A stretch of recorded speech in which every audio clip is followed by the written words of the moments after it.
talking all things Petal Panther football. This is the Petal Panther Preview Show from El Mariachi Loco in Petal, Mississippi on SuperTalk Hattiesburg 97.3. Now, here's your host, the voice of the Petal Panthers, Mark Easley. Good evening, everyone, and welcome to this fine Tuesday night. Coming to you live, as always, from El Mariachi Loco. El Mariachi Loco is a family-owned business offering an authentic Mexican and Cuban dining experience featuring traditional recipes. You can visit them on Central Avenue right here in Petal. We'd love to have you be part of our show on Tuesday nights. Come in and listen, but if you can't make it, glad you've tuned in to SuperTalk Hattiesburg 97.3. Well, tonight's show is going to be a little bit brighter mood than last Tuesday's show as the Panthers went on the road to Gulfport facing a really good Admiral team.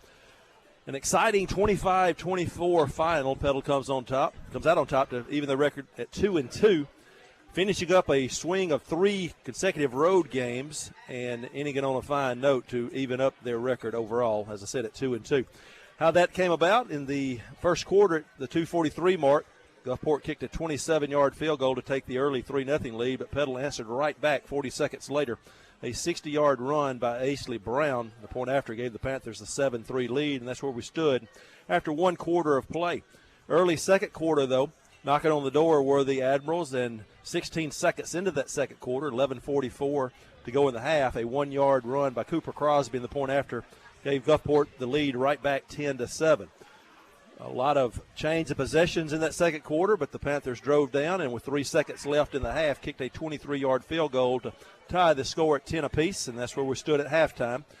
And then starting the third quarter, it was a lot of the same as the second, back and forth with not a lot of scoring, but with 1:54 left in the third quarter, a 1-yard run by Caden Belton. And the point after gave the Panthers a 17-10 lead, and that was the score after 3 quarters of play.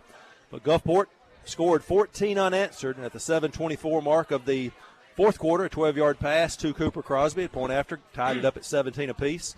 And then not quite 3 minutes later, 4:37 left in the ball game, a 33-yard pass to Cooper Crosby. The point after gave the Admirals a 24-17 lead.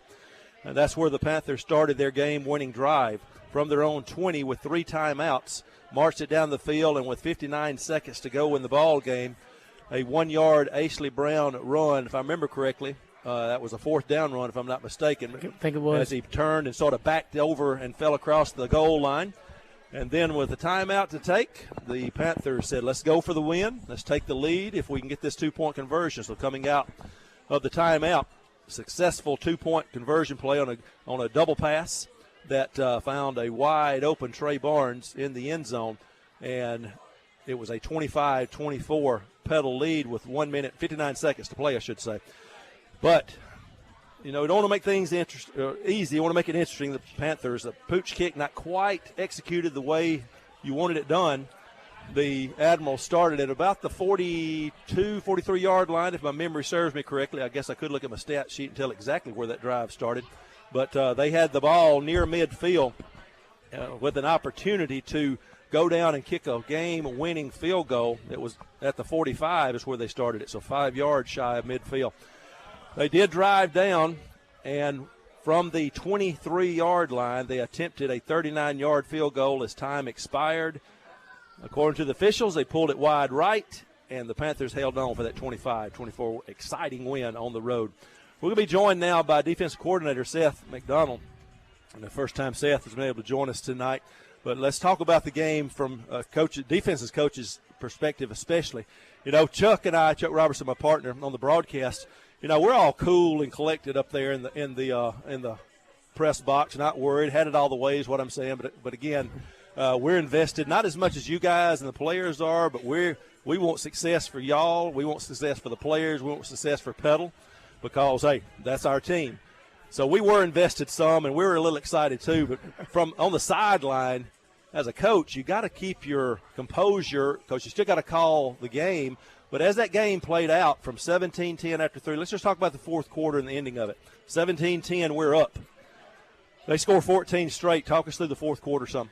Well, you know, I wish we would have finished out a little better in the fourth quarter, but we just had 2 busts in the secondary and seemingly the same route. It was a post-wheel route on the same corner on the same side, and, you know, it was, I take responsibility for that because, I mean, we hadn't got him those reps that he's needed to see that. So, you know, that was it was kind of big plays. It wasn't necessarily drives that hurt us. So, and that's something we got to do a better job of going forward, is limiting explosive plays like that, especially late in the game in the fourth quarter. And so, but I was thankful their offense was able to drive down there and get some points right there. Yeah, going to talk about 24-17 down. A good thing we had all 3 timeouts, and we said this on the broadcast. We've got all 3 timeouts and 4:37 to play. We've got time to drive, and that's what they did. The offense really was able to convert some big third down plays. They did. That was huge. Give me your reaction. I'm sure you're watching, because looking back, it was a huge play in that drive.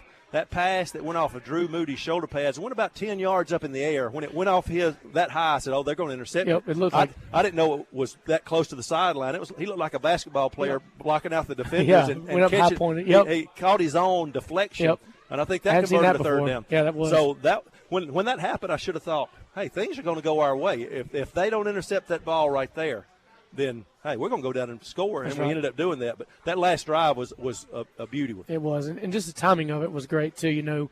We left them very little time, and they only had 1 timeout because I think they used 2 timeouts early for a play clock or something early in the second half. So that was huge right there. So from a defensive coordinator's perspective, we go in and score, and there's 50 seconds left, and I hear on the headset, hey, we're pooch kicking. So if you go back and watch the tape, I'm standing down there about the 30, 25-yard line where our pooch kicks normally land. Yeah. And so I got the defense down there with me saying, hey, our ball's going to be about right here. And then, like you said, I think it goes to the 45. Yeah. And I say, oh, God. Well, one thing, we have a perspective of the press box, too. We have a good bird's-eye view of the coaches' staff, the players, the whole sideline. And Chuck said, did you see our coaches when that ball went where it did? It's probably dropped a little bit. But the thing is, your guys came out and performed, even though they did have an opportunity to win it. We stopped them when we needed to, forced a field goal of 39 yards. That's not an easy field goal to hit with pressure on you. That's right. To win a ball game. I have all the faith in the world in Sam Haydale, the Petal kicker. And as a matter of fact, the playoff game last year was that situation. We drove down, kicked that 30-some-odd yard or 27-yard field goal as and time they had expired. 40-something seconds left to go, and I don't even know if they had a timeout that game. But yeah, so it was a case, and I'd made the comment during the game when they tied it up at 17. I said, this is just like last year. It was tied up 17 all. It felt like it. But I wouldn't expect them to score again. But, hey, a great win for the guys, because after facing 2 good teams on the road and losing those games, and the previous week not playing well at all, but bouncing back against a good Gulfport team. Credit to the coaching staff for getting these guys ready to play, but also credit to the players for buying in and moving on past that game. And I got some guys here with me tonight, but I just want to give them a lot of credit for last week, because there was a lot of opportunities in the game where, we could have just reverted back and just, got frustrated and lost our composure. But, I remember telling them on the sidelines, like, hey, just stay positive. The ball's going to bounce back our way. Yeah. And like you said, with Drew, that huge third down conversion was crucial right there. And, the guys buying in just continued to play until the final horn was huge. So, yeah, and I made mention in 1 week ago in this broadcast that we couldn't let the poor performance against Columbia cost us a game. We had to move on past that, and I think Coach Boyles had made mention of that once you watch the film, you sort of flush it and learn from it, but you can't let that loss give you another loss the next week. You've got to move on past it. I thought our guys did a good job of that. Yeah, it started with the week of practice that we had too, and I told our guys, I said, for me, any other sport that you play, baseball, you turn around and play the next day. Basketball, you turn around and play in 2 days. Football, you gotta soul it up, and it's got to suck and it's got to sting for a whole week. Yeah. And so I think that kind of was the energizer for us this week during practice. We had a bad taste in our mouth all week long, and Friday night against Gulfport was a good opportunity to go out there and that team is going to have success in that region down on the coast. And Coach Boyles had talked about how good their running back was. Yeah, I thought we did a good job in the run game against him. He hurt us in the passing game, but they do move a great play. They move him all over the field. He has to be accounted for no matter where they put him. And he hurt us some in the passing game, but I thought we did a good job against a very, very good running back. Yeah, we did. And that was one thing that we really challenged these guys to do coming in is, I think I saw some press clipping or something that said he was going to rush for 240 or something. And so that was a little fuel for those guys to, I think he had 74 totals.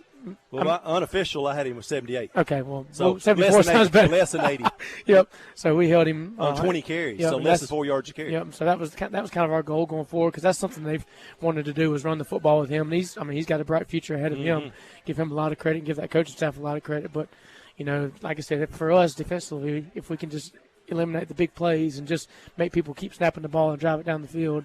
You know, I feel really good about us going forward. And that's what we've said. If you make a team at any level, but you make a team have to drive 80 yards, drive the length of the field against you, too many things can go wrong. That's right. Penalties, bad snap, snap, turnovers, whatever. It's tough to do, and that's something for the defense to keep in mind. A lot of times a bend but don't break mentality. That's right. And did a good job this past Friday night.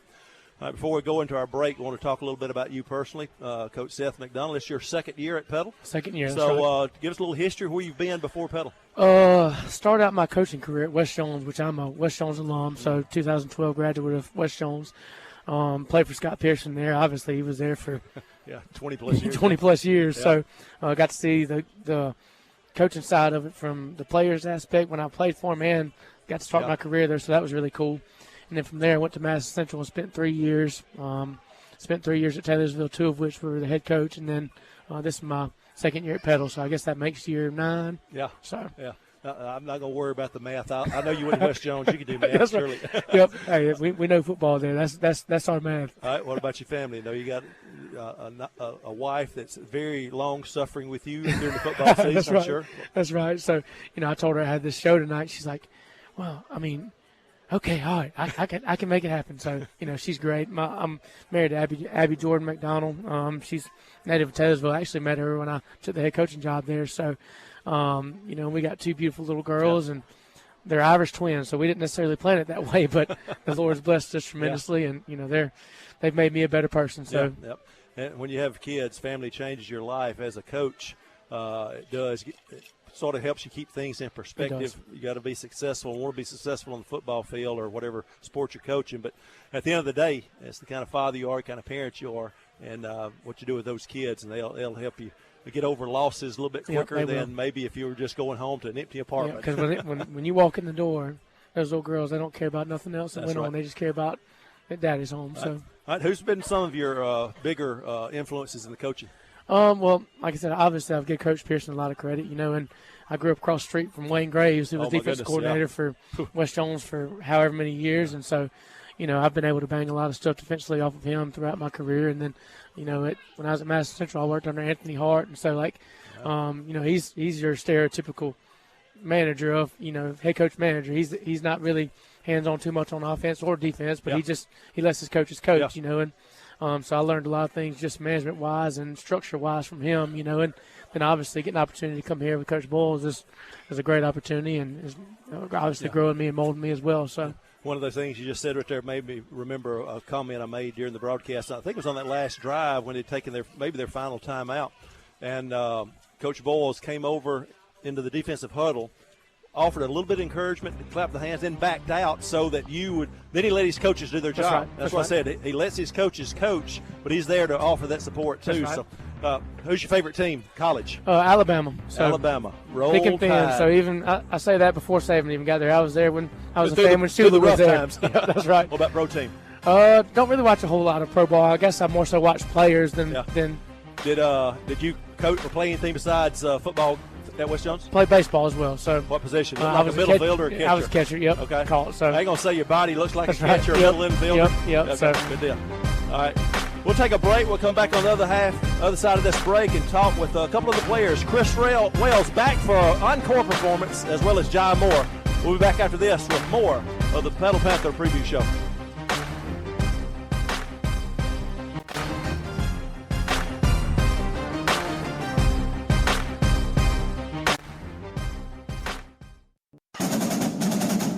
Now back to the Petal Panther Preview Show from El Mariachi Loco in Petal, Mississippi on SuperTalk Hattiesburg 97.3. Welcome back to El Mariachi Loco. We're glad you've joined us. El Mariachi Loco is a family-owned business offering an authentic Mexican and Cuban dining experience featuring traditional recipes. Visit them right here on Central Avenue in Petal. We appreciate their hospitality every Tuesday night and their sponsorship of Petal Athletics.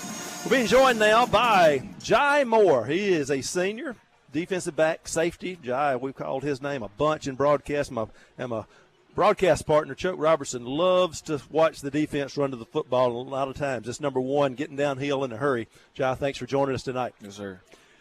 You're a senior, been at Petal for a number of years.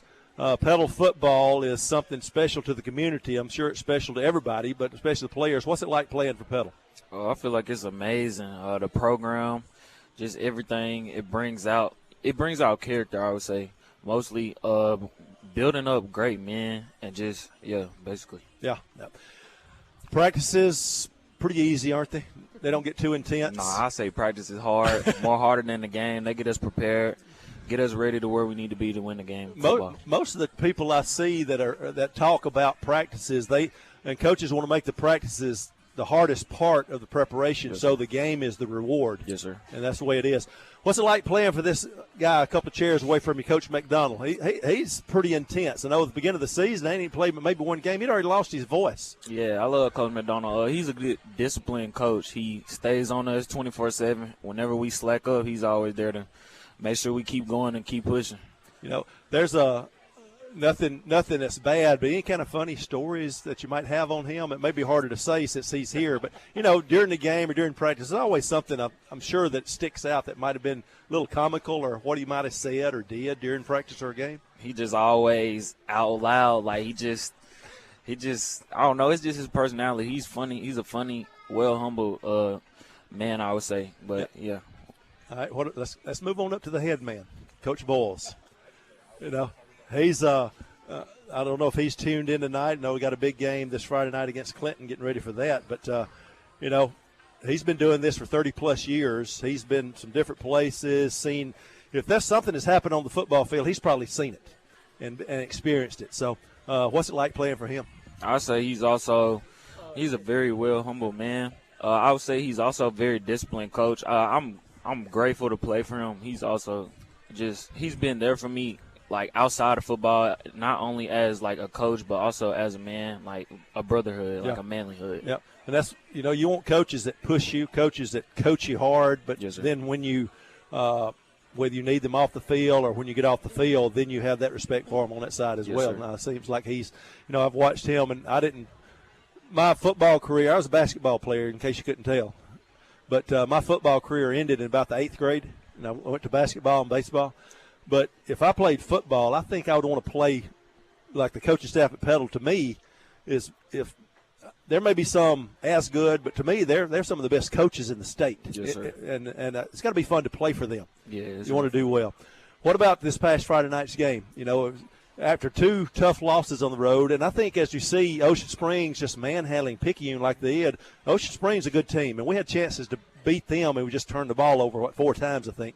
But we played well against them, and then we just laid an egg against Columbia. But after 2 tough road losses, going to Gulfport, knowing we're playing a good team there, what's the mentality going into that game after 2 losses? I feel like Friday really got our spark back.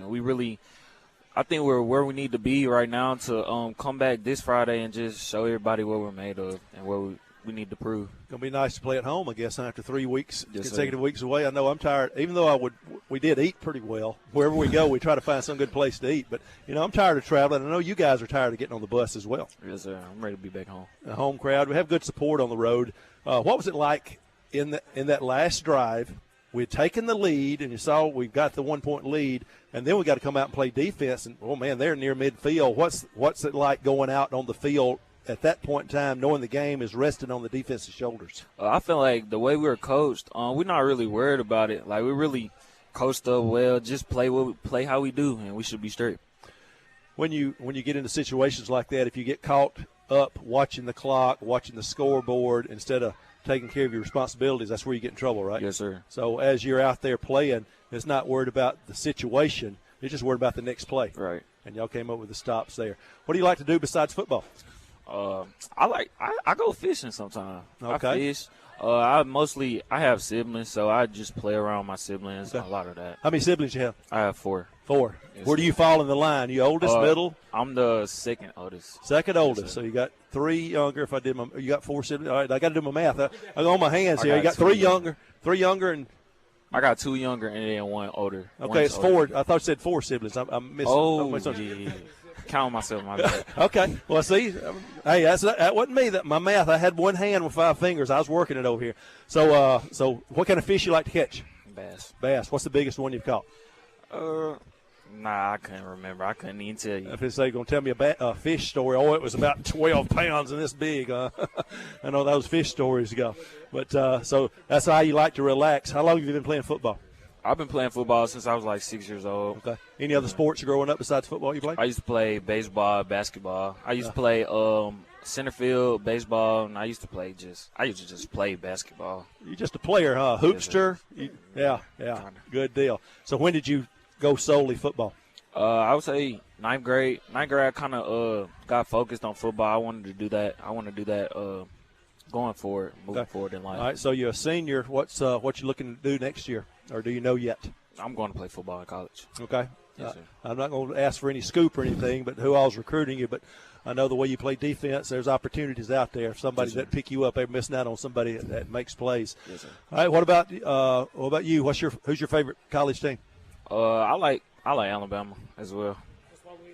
I tell you what, all these Roll Tides. How do you feel the coaching situation there is now? Have they righted the ship, or is he still on a short leash? I don't know. That's not too confident. We'll never know.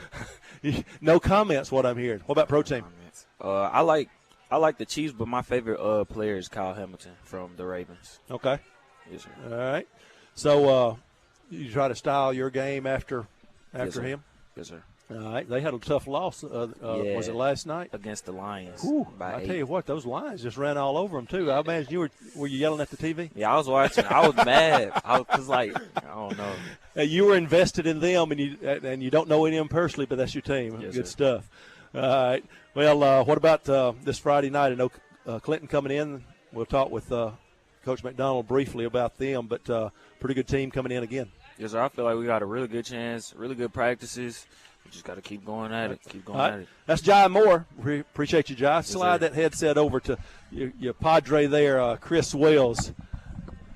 Yeah, the public wanted Chris back, I guess, so he's back with us. Either that or Coach Boyles forgot he had been here. I'm not going to – no comment on that. Well, Chris, we've already learned about you. Let's just talk about the game this past Friday night, because as a linebacker, you're right in the middle of the action, maybe like a quarterback on the defensive side. What was it like out there playing in that fourth quarter especially? We got to keep our composure. Like Josh said, our coaches coach us to be in that position. Like, we're never caught by what our pants down, if that's what you want to say. Mm-hmm. Our coaches coach us hard, so us being in that position was just normal. Just go get a stop. Don't let them get in field goal range, and that's what we did. Yeah. All right. Now, I want you to be honest with me. When he kicked that field goal from where we were, I couldn't see where it was going. I heard the other side, their fans yelling and cheering, and I thought, man, he's made it. And I looked at the officials, and it seemed like they took about 10 or 15 seconds coming out from under the crossbars and uprights there and finally waved it off. From your perspective, what do you think that – Hey, it was close. It was really close, like inches, centimeters away. Yeah. Like it went right a little bit, but if the wind would have blew it anymore, he would have went in. Oh man! So we weren't playing horseshoes, thank goodness. So close doesn't count. Yeah, it had to be nice to get that taste of victory back in our mouth after two tough road losses. Oh yes, sir. I feel like we needed it for sure to get us back going, but we can't settle with it. That's just one win. We have a whole season ahead of us. I saw something after the game that I hadn't seen it. I don't know if I've seen it at Petal yet, especially on the road, where the football team comes up with the band and just celebrate. That's nice to get up there with your student body, with your band, and just enjoying that hard-fought win, wasn't it? Oh, yes, sir. Yeah, just like Coach Boyles had said before the game, all the people travel all the way down here to come see us. Y'all have to play for them. So we played for them, got a dub, and went and celebrated with them. There we go. That's nice there, because they're invested with what they do for the football team and football season. Obviously, you guys are. And it was good. It was a really, really good win against a quality opponent. What did you have a few shots at that good running back of theirs, Cooper Crosby? Did you were you able to lay a little leather on him every now and then? I feel like we didn't hit him too hard, but he didn't he only had 78 yards as a 74 exactly. Less than 80. Yeah. Exactly. And they predicted him to have 280, which was very disrespectful coming out, because I feel like as a Petal defense, we do pretty good in the run game. Yeah. So for anybody to come out and say they're going to have 240 was a step in our face. Yeah. Yeah, I think he has averaged, if I remember correctly, 169 coming into the game per game.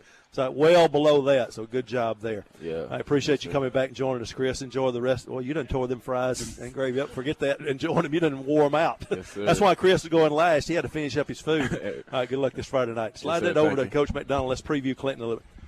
All right. Got about 3 minutes left, Coach. Let's talk about Clinton a little bit. Looking at their numbers, or looking at their players especially, looks like a senior-laden defense and a young offense. Yeah. Got some good sophomore running back, quarterback, receivers. So let's preview Clinton a little bit. Yeah, they're really young on the offensive side of the ball, but what I keep noticing just in watching film is, they keep finding ways to win. And, they win a lot. They've won a lot of close ball games against some quality opponents. Had a good Pearl team. Did that, I think it was 27-20 last Friday night that they won. So, there's a lot to be said for teams like that just find a way to win. So, got a lot of respect for them. And obviously, we're kind of up and down right now. So, we can't ever look anybody. Yeah. We got to come ready to play. And, I feel like we've had a good week of practice so far. And, offensively, I've heard our coaches talk, and, they've got a lot of respect for what they do on defense, and they fly around and tackle the ball. So, it should be another good game. New head coach, Coach John Carr, who was there last year, has moved on to Starkville. So they've got a new head coach. Some of the players moved on to Hartfield Academy and some other places. Schools. So those are they sort of took that as a challenge. Everybody thought they was going to have a down year because, their better players have moved off, their coaches moved off. But obviously it's not. You look at their results, their only loss is to Brandon by 4 points or so, like 13-9 or something. And as you said, they've been finding ways to win those close games. So with each one of those things, they've gained a little confidence too. My college roommate coaches up there, so when all that was happening with the transferring out of all those kids, I called him and said, "Man, what's going on?" I said, "Man, all these kids are leaving," and so he's kind of poured me out to him a little bit, and just like we're not going to have a very good year. And then so I called him about week 3. I said, "Man, what's going on? Y'all were 2-1, and they coaching them up now." So, yeah, they got it figured out. So it should be a good game on Friday night. And well, you look at their pre-region schedule. They could be in Region 3, 7A in the South because they're playing, I think, maybe 4 of our region teams. Us and Pearl. And Northwest Rankin. Northwest Rankin. So they're playing like 4 of the Region 3 teams. Yep. So they're getting a little taste of Region 3 of what it might be in the state finals if they get there. Yep, that's right. So what do we have to do to be successful Friday night? I think, the quarterback is an athlete. He's a young kid, so decision-making is not always, where it needs to be probably. But, I think we got to do a really good job of hemming him up. And, and they got a couple of receivers, like you mentioned, a good running back, so we got to do a good job there as well. And obviously hit some plays on offense too. Yeah. So and take care of the football. Yeah, that's right. You got to block, tackle, and take care of the football. That's right. That's a simple way to more. Hey, every week I can say the same thing. I know y'all will. Y'all have them ready to play. Good luck this Friday night. We appreciate you coming in tonight. Mark. Thanks for having us. Right. Thanks to El Mariachi Loco as we'll wrap it up here, and we'll be back here next Tuesday night. Hope to see you there.